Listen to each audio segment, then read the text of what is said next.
teman-teman tanya keadaan ibu bagaimana sekarang, alhamdulillah beliau berbicara, beliau memahami.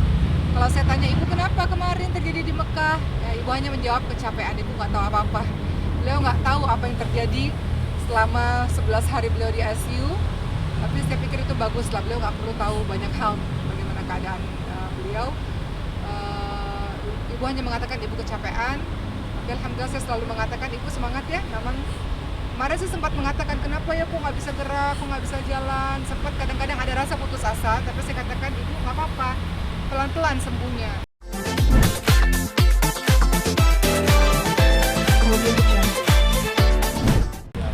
Ya, hari ini ibu saya masih berada di ICU di Jakarta. Alhamdulillah kemarin pulang ke Indonesia, ke Jakarta dengan lancar. Ibu dalam keadaan yang terlihatnya baik, alhamdulillah. Dan saya pikir ibu hanya masuk ke ruang rawat inap biasa. Jadi setelah sampai mendarat di Bandara Jakarta, Bandara Soekarno-Hatta, kami langsung bawa ke rumah sakit. Ternyata dokter mengatakan ibu harus di ICU lagi, dikarenakan untuk observasi. Dan sampai hari ini masih terus dipantau oleh dokter. Memang ibu ada jantung ya, teman-teman semua mohon doanya. Dan disertai dengan penyakit-penyakit lainnya. Jadi sampai hari ini masih terus pengobatan lanjutan lah. Tadi saya juga sempat tanya sama dokter sampai kapan di ICU lagi.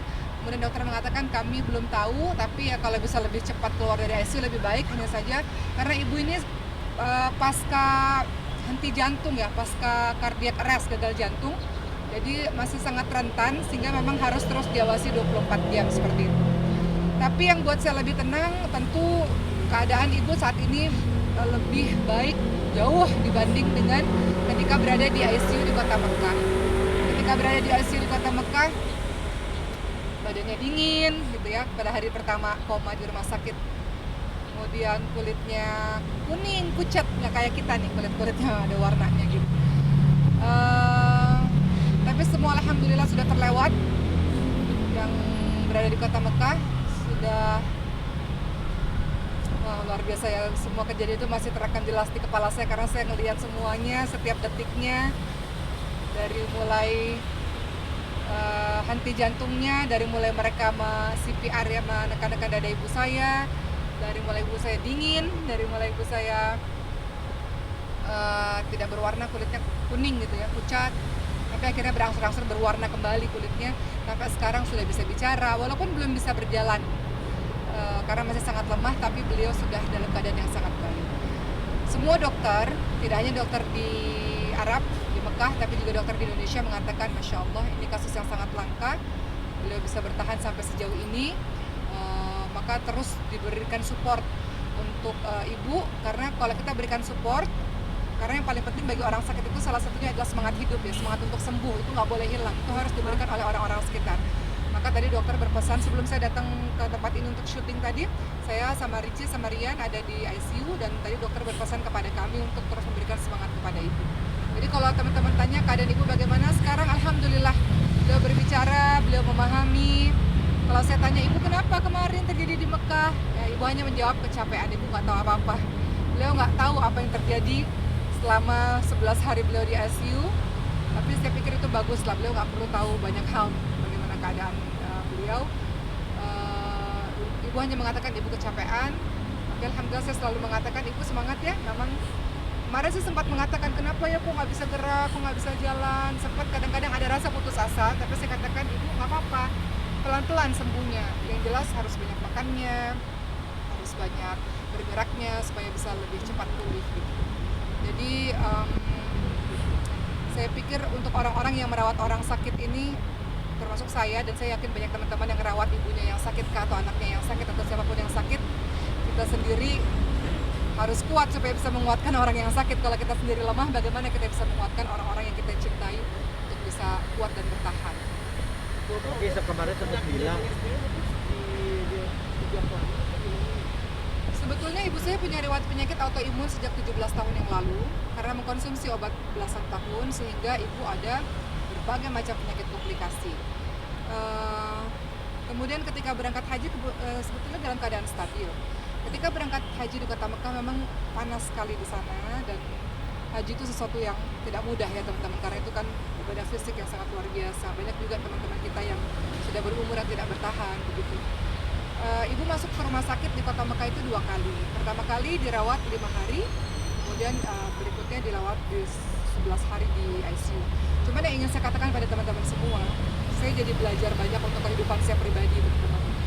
Saya nasihat diri saya sendiri untuk kita selalu percaya bahwa ud'uni astajib lakum, berdoalah kepada Allah maka Allah akan menjawab doa-doa itu. Allah akan perkenankan bagi kita. Dan doa terbaik salah satunya adalah di sepertiga malam terakhir. Ketika dokter mengatakan ini kasus yang sangat sulit, sangat berat, kami sudah memberikan yang terbaik dengan fasilitas terbaik, dengan alat terbaik, selanjutnya kamu hanya berdoa kepada Allah Subhanahu wa taala. Ketika saya sampaikan itu kepada adik saya, Dokter Cindy, beliau katakan sebetulnya itu dokter sudah gitu, maksudnya keluarga menerima apapun yang terjadi, Mbak Oki, kata beliau begitu. Kemudian yang saya lakukan adalah saya pergi jam 2 pagi ke depan Ka'bah, karena kebetulan rumah sakit kami satu gedung dengan hotel dan berdepan atau berhadapan dengan Masjidil Haram di Ka'bah itu, depanan dengan Ka'bah lah istilahnya. Jadi setiap jam 2 pagi sampai pagi saya berada di Ka'bah, saya berdoa kepada Allah Subhanahu wa taala, dan banyak hal keajaiban yang terjadi. Yang tadinya dokter mau mengoperasi ibu saya untuk tindakan tracheostomi, pembolongan leher, karena ventilatornya sudah digunakan 9 hari, 10 hari. Kalau orang di ICU ventilatornya sudah digunakan lama, biasanya harus dibolongi lehernya. Saya sudah tanda tangan itu untuk operasi pembolongan leher atau tracheostomi. Kemudian dokter sudah bersiap-siap akan memindahkan ibu saya ke rumah sakit lagi yang lain yang lebih lengkap. Namun Masya Allah tiba-tiba semuanya terjadi begitu saja dengan ajaib. Tiba-tiba hari ke-10 ibu lepas ventilator, hari ke-11 tiba-tiba dokter bilang ibu saya udah boleh pulang dari ICU. Jadi sebenarnya yang saya ceritakan kepada teman-teman ini lebih kepada hikmah dalam kehidupan yang saya jalani, bahwa selama ini mungkin kita sering dengar dari orang-orang ada keajaiban ini, keajaiban itu, tapi saat ini saya mengalami sendiri bahwa Masya Allah ada banyak hal terjadi di ICU, tapi ada banyak hal terjadi dengan kekuatan doa. Dan itu bukan doa saya sendiri, teman-teman semua. Kenapa saya dengan sengaja memposting cerita di sosial media, dan saya minta doa khusus untuk ibu saya kepada teman-teman di luar sana, karena kita nggak pernah tahu doa siapa yang dikabulkan oleh Allah untuk menyembuhkan orang-orang yang kita cintai. Begitulah sekarang ibu saya, dokter dan suster di Kota Mekah mengatakan, Oki, banyak-banyak sujud syukur kepada Allah, sekarang kamu pergi ke Ka'bah, kemudian beribadahlah kepada Allah, banyak bersedekah kepada orang sebagai wujud rasa terima kasih atas keajaiban yang Allah berikan kepada kita. Jadi ya mudah-mudahan kisah ini membuat saya menjadi orang yang lebih baik, karena saya lihat istilahnya kematian depan mata, dan Allah istilahnya memberikan kesempatan lagi gitu. Semua terjadi di depan mata saya, jadi saya mau jadi orang lebih baik. Teman-teman doain ya, semoga dengan kejadian ini ada hikmah yang baik yang bisa saya ambil untuk kehidupan saya dan keluarga, insyaallah. Oke, kabarnya ibu juga ada ini ya, tahu tadi kita wisuda Quran. Oh iya, Boleh betul. Ibu saya dalam keadaan koma di rumah sakit di ICU. Namun dokter mengatakan walaupun dia koma tapi dia dengar. Jadi kamu bisa berdoa apapun dan kamu bisa baca Quran sesuka hatimu. Jadi setiap kali saya baca Quran, ibu saya menangis, teman-teman semua. Jadi keluar air matanya pada saat matanya terpejam. Jadi saya tahu bahwa walaupun orang koma, dia masih bisa mendengar. Karena bagaimana mungkin air mata itu bisa mengalir. Setiap kali saya mengaji, membaca Al-Quran, air mata itu menetes, teman-teman semua. Saya ingat beberapa hari kemudian ibu saya bisa membuka matanya. Walaupun matanya nggak bisa mengikuti saya, artinya hanya melihat kosong. Dan ketika saya tanya pada ibu saya, ibu selalu mengatakan ibu ingin menyelesaikan hafalan Quran ibu. Ibu selalu mengatakan ibu mau seumur hidup ibu bersama dengan Quran. Saat ini ibu belum selesai hafalan Quran. Ibu saya baru 10 juz, teman-teman semua. Kemarin baru wisuda. Jadi saya katakan, ibu selalu bilang ketika ibu sehat, ibu mau hafal 30 juz Quran ya Allah, mau dilancarin Qurannya. Saya katakan pada ibu harus punya semangat untuk itu. Ibu belum selesai hafalannya, jadi ibu semangat ya. Dalam keadaan di ICU itu beliau mengangguk. Nah pada saat beliau mengangguk itulah kemudian saya punya harapan besar bahwa ibu saya bisa bertahan. Ketika saya katakan ibu mau selesaikan hafalan 30 juz Al-Qurannya, ibu masih perlu waktu untuk menyelesaikan itu, masih perlu waktu untuk terus mempelajari Al-Quran, dan dia mengangguk. Jadi saya, di hati kecil saya ada harapan besar untuk ibu saya, walaupun seluruh keluarga, adik-adik mengatakan kami udah ikhlas, oke ikhlasin ibu, jangan memberatkan ibu gitu. Semua teman-teman mengatakan begitu, keluarga mengatakan begitu, adik-adik, Richie, Cindy, semuanya sudah dalam kondisi yang ikhlas dengan apapun yang terjadi, ridha dengan apapun yang terjadi. Namun pada saat itu susah ya teman-teman sekalian, perasaan dimana kita ridha, terima dengan takdir Allah, tapi di satu sisi ada harapan besar gitu. Itu perasaan yang memang nggak mudah sebetulnya. Tapi saya dengan ibu yang mengangguk itu, saya punya harapan besar bahwa ibu bisa bertahan. Ya alhamdulillah, dokter mengatakan ibu kamu punya semangat hidup yang tinggi, sehingga itulah yang mungkin salah satunya yang membuat dia bisa bertahan sampai hari ini. Jadi saya mohon doalah dari teman-teman semua. Saya bersyukur kepada Allah, terlalu banyak kebaikan yang Allah berikan. Pada saat serangan jantung itu datang, dokter ada di kamar saya. Pada saat ibu saya henti nafas, rumah sakitnya berada di bawah hotel kami. Bayangkan kalau dokter tidak datang, bayangkan kalau hotelnya jauh, kami harus naik kendaraan berapa menit yang terbuang. Sementara kalau sudah 7 menit atau 10 menit ke atas henti nafas, berarti sudah susah untuk tertolong. Jadi setiap menit itu sangat berharga. Jadi Allah buat ketika serangan jantung dokter ada di situ, visit ke kamar kami. Allah buat rumah sakit itu berada di bawah hotel kami. Allah buat saya ketika kejadian itu pun ada di situ. Nggak terbayang kalau saya pada saat ibu saya sedang henti nafas atau gagal jantung itu saya berada di luar, saya tidak terbayang. Jadi itu yang terjadi selama saya haji, teman-teman semua, sebuah pengalaman yang sangat mahal buat saya. Dan saya cuma mau mengatakan untuk diri saya dan kita semua, kalau kita meninggalkan sholat malam, berarti kita tidak merasa benar-benar perlu kepada Allah Subhanahu wa Ta'ala.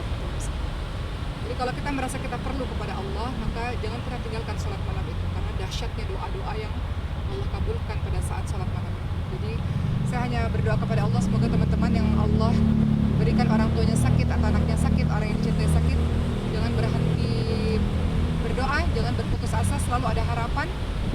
Mungkin dokter katakan susah, sulit dan sebagainya, tapi kalau Allah sudah berkehendak, tidak ada yang tidak mungkin, insyaallah. Ya? Ya. Richie saat ini kan ibu saya di ICU, jadi kami bergantian.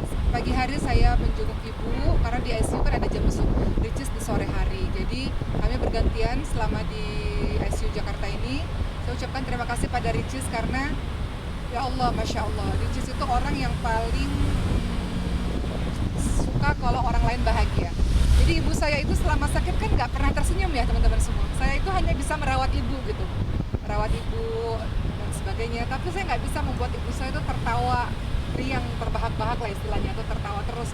Tapi dengan adanya Ricis, saya lihat ibu saya selalu senyum, di ICU selalu senyum. Ibu saya susah makan, tadi di ICU Ricis mengalihkan pikiran ibu dengan membuatnya terus tertawa, terus senyum, sehingga makanan itu bisa masuk ke dalam mulutnya. Jadi saya juga berterima kasih pada adik saya, Ricis, karena dengan keceriaannya itu sangat penting untuk orang-orang yang sakit, khususnya ibu saya, sehingga beliau banyak tersenyum ketika beliau sakit itu. Dan kami bergantian, saya Cindy, Ricis bergantian dalam menjaga ibu di ICU. Ya, dia sendiri sakit ya sebetulnya, tapi Masya Allah dia perhatian penuh kepada ibu. Teman-teman doakan ya, semoga Ricis sudah sehat, kami juga sehat sehingga kami bisa mendampingi ibu kami seterusnya, insyaallah. Nah, ketika Ricis ada kayak kan bentar lagi Moana ulang tahun, iya. Mungkin ada kayak Iya. perayaan atau apa? Ricis selalu bilang ibu sehat ya supaya bisa datang ke ulang tahunnya Moana, karena Moana ini kan ada syukuran lah di satu tempat. Jadi Ricis selalu mengatakan ibu sehat ya. Tadinya rencana ulang tahun itu mau dibatalkan karena Ricis kan mau ke Mekah. Semua sudah hampir di booking, tiket, pesawat, hotel, semuanya, karena seluruh keluarga mengatakan harus cepat ke Mekah, khawatir nggak sempat lagi ketemu ibu. Tadinya kan begitu. Cuman qadarullah dengan keajaiban yang Allah berikan, alhamdulillah ibu dalam keadaan baik dan bisa pulang ke Indonesia. Dan Ricis selalu bilang ibu harus sehat, makannya yang banyak karena nanti mau datang ke acaranya Moana. Jadi doain ya teman-teman semua ya, semoga bisa cepat sehat. Dari Ricis sendiri ketika tahu mama jatuh sakit apa? Dia orang yang setiap hari, setiap berapa jam sekali selalu bertanya kepada saya gimana keadaan ibu, gimana keadaan ibu, gimana keadaan ibu, selalu begitu.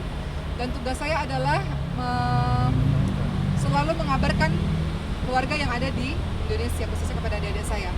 Saya foto, saya kabarkan bagaimana perkembangan dokter, karena ICU itu kan fluktuatif ya. Di ICU itu apapun bisa terjadi dengan cepat loh teman-teman semua. Jadi semua ada kabar apapun biasanya saya akan kabari ke keluarga yang ada di Indonesia pada saat saya ada di Mekah. Dan Ricis termasuk salah satu orang yang selalu ingin tahu, ya pastilah semua anak ya, ingin tahu kabar terbaru dari sang ibu. Namun ya itu, Ricis maupun keluarga lainnya sudah mengatakan kami ikhlas dan menerima apapun yang terjadi itu yang terbaik. Mereka mengatakan ibu dalam kondisi yang sudah selesai haji, dalam kondisi yang sudah berada di kota Mekah, selesai beramal saleh.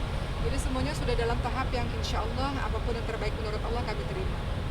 Cuma ya itu, saya masih berharap besar pada saat itu pada ibu, karena ketika saya lihat ibu saya mengangguk, ketika saya katakan mau hafal Quran kan bu, masih perlu waktu. Ketika ibu saya mengangguk, saya tahu saya masih punya harapan di situ. Ibu saya masih bisa bertahan dan punya semangat untuk hidup di situ. Itulah teman-teman semua ya, makasih semuanya, mohon doanya. Semoga ibu cepat keluar dari ICU dan cepat keluar dari rumah sakit sehingga bisa berkumpul bersama dengan keluarga insya Allah. Terima kasih ya. Jalanannya ya susah senang, mudah-mudahan semuanya jadi amal soleh. Tapi alhamdulillah sih Allah yang tolong, Allah yang mudahkan, sehingga alhamdulillah seperti dimudahkan dan semuanya sekali lagi pertolongan dari Allah. Aslinya kalau tidak Allah tolong pasti akan sulit, nggak akan jadi-jadi. Kalau Allah sudah tolong, apapun rintangannya pasti akan terasa ringan. Jadi alhamdulillah aja.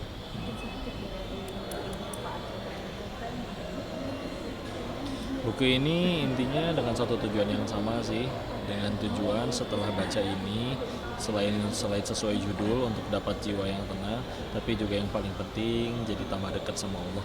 Ya, bahasannya terkait untuk supaya mengubah sudut pandang agar yuklah, namanya hidup pasti masalah mah ada, nggak mungkin nggak ada. Tapi ada cara Allah ternyata untuk supaya mengubah itu semua tuh aslinya berupa nikmat. Tidak harus membuat kita jadi hancur, patah, sedih, kecewa, malah jadi membangun dan jadi kebaikan, jadi manfaat dan bahkan jadi nikmat yang besar.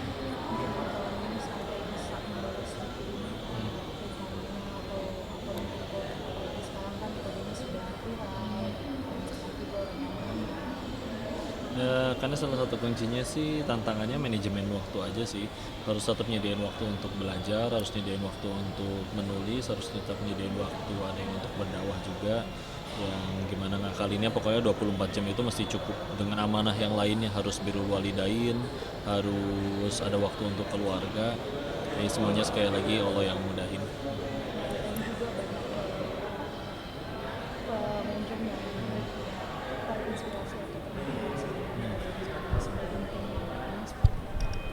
Allah yang bolak-balikan hati mereka, aslinya tidak ada kebaikan pada diri ini.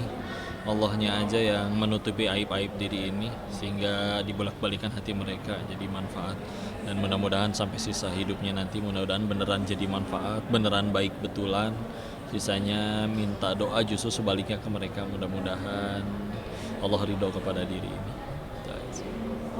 Mungkin kalau ini setahun ini ada umroh atau haji.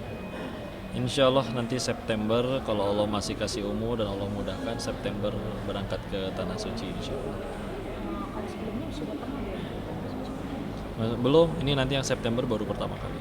Jadi ada berita soal ini aktif ya, berita soal Gua Hiro yang ini jadi ada vandalisme. Itu menurut Ko Denis sebagai sekarang yang sudah mendalami sekali ilmu agama Islam gitu, apa pantas ada vandalisme di Gua Hiro gitu? Ya Allah, satu sebetulnya saya baru tahu infonya dari mbaknya. Dan vandalisme sendiri artinya apa tuh tepatnya? Nulis sembarangan gitu. Oh, yang gitu-gitu ya. Mencoret-coret dinding Gua Hiro. Ya tentunya sesuatu yang kita yakini itu adalah sebuah tempat sejarah yang ada sejarah besar di dalamnya. Ya harus kita jaga sama-sama sih, mudah-mudahan agar jangan ditulis-tulis. Dan aslinya kalau pengen ada kenangan, semua catatannya ada, Allah telah menyaksikan, malaikat menyaksikan bahwa kita pernah ke sana. Yang paling penting kan bukan nama kita tertulis di situ, tapi adalah Allah ridho sama kitanya atau enggak. Jadi ya mudah-mudahan bisa tetap Allah jaga dan semuanya saling berusaha menjaga supaya tetap semuanya jadi kebaikan, jadi amal soleh.